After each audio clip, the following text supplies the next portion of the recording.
Zero to hero ஆனாரா watermelon Diwakar. நானும் வேற யார் பற்றியாச்சும் வீடியோ போடலான்னு பார்க்குறேன்.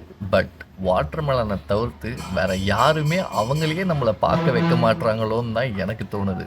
மனுஷனுக்கு இருக்கக்கூடிய நெகட்டிவிட்டி இந்த அளவுக்கு பாசிட்டிவாக மாறும் அப்படின்றத வாட்டர்மெலன் திவாகருக்கு நடந்ததை லைவாக பார்த்து தெரிஞ்சுக்கிட்டேன் அப்படின்றது தான் என்னால் சொல்ல முடியுது. ஏன்னா பிக் பாஸ் போகிறதுக்கு முன்னாடி திவாகர் அவர்களோட போஸ்ட் கீழே கமெண்ட்ஸில் பார்த்தீங்கன்னா ஃபுல் அண்ட் ஃபுல் நெகட்டிவிட்டியாகவும் அவரை பாடி ஷேமிங் பண்ணுறதாகவும் அவரை வந்து அசிங்கமாக திட்டுறது இந்த மாதிரியான கமெண்ட்ஸ் தான் அதிக அளவில் இருக்கும். ஒரு 90 to 95% இதுதான் இருக்கும். பட் இப்போது அவர் பிக் பாஸ் வீட்டுக்குள்ளே இருக்கக்கூடிய ஒரு சில கிளிப்ஸை நிறைய பேர் வந்து மீம் பேஜஸில் கட் பண்ணி போடுறாங்க. அப்போது கீழே இருக்கக்கூடிய கமெண்ட்ஸ் பார்த்தீங்கன்னா 90 to 95% எவ்வளோக்கு எவ்வளோ நெகட்டிவாக இருந்துச்சோ இப்போது அதிக அளவில் பாசிட்டிவாக மாறி இருக்கு. இதில் வேடிக்கையான விஷயமே என்னன்னு நான் பார்க்குறேன்னா, இவ்வளோ நாளாக அப்நார்மலாக தெரிஞ்ச திவாகர் நம்ம கண்ணுக்கு இப்போ நார்மலாக தெரிகிறாரு. நார்மலாக தெரிஞ்ச மற்ற ஹவுஸ்மேட்ஸ் இப்போ எல்லாருமே அப்நார்மலாக தெரியுறாங்க. இன்னும் குறிப்பாக சொல்லணும்னா பிக் பாஸ் ஹவுஸில் மற்ற ஹவுஸ்மேட்ஸ் எக்ஸப்ட் திவாகர் மற்றவங்க சண்டை போட்டாங்கன்னா அந்த சண்டை நார்மல் சண்டையாக தான் இருக்குது. அதாவது ஒரு 2 பேர் சண்டை போட்டுக்கிறாங்கன்னா ஒரு 3லேருந்து 4 பேர் அவங்கள சுற்றி இருக்காங்க, 2-3 பேர் தான் தடுக்கிறாங்க. இப்படி தான் இருக்குது. இதே அந்த இடத்துல திவாகர் சண்டை போடுறாருன்னு வைங்களேன், ஐ அக்ரி தட் திவாகர் வந்து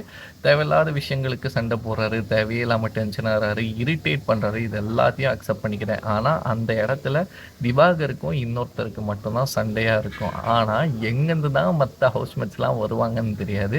திவாகர் அவர்களை சுட்டு போட்டு அந்த சண்டையை இன்னும் ஊதி ஊதி பெருசாகி இவர் டென்ஷனாக அவங்க டென்ஷனாக 2 சைட்லையும் இரிட்டேட் டு ரிட்டேட் டரிட்டேட் அப்படின்ற மாதிரி அந்த சண்டை போயிட்டே இருக்கிற மாதிரி தான் பார்க்க முடியுது. என்ன கேட்டால் ஹவுஸ்மேட்ஸ் எல்லாருமே சேர்ந்து திவாகர் அவரை ஹீரோவாக்கி இவங்க எல்லாருமே ஜீரோ ஆயிட்டாங்க அப்படின்றத தான் சொல்ல தோணுது.